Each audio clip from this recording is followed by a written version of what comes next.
నేను ఆత్మహత్య చేసుకోను, నేను ఇంటి వాళ్ళని ఇబ్బంది పెట్టను, బయట వాళ్ళని ఇబ్బంది పెట్టను. నేను బ్రతికే ఉంటాను.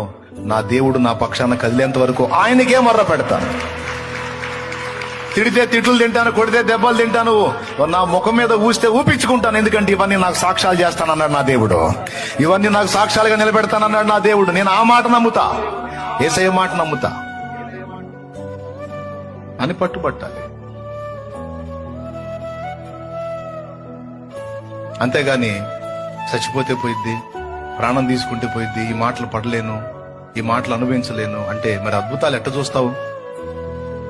ఇంకేం విశ్వాసం నీది? ఎదురు చూడాలి. ఎప్పటిదాకా అంటే దేవుడు కదిలిందాకా ఎదురు చూడాలి. అది రేపే కావచ్చు, ఎల్లుండే కావచ్చు. ఎవరికి దయ పుట్టిస్తాడో, ఎవరికి ఏ కార్యం చేస్తాడో, ఎవరి హృదయంలో ఏ మమత పుట్టిస్తాడో, ఎటువైపు నుంచి నీకు సహాయం అందిద్దో.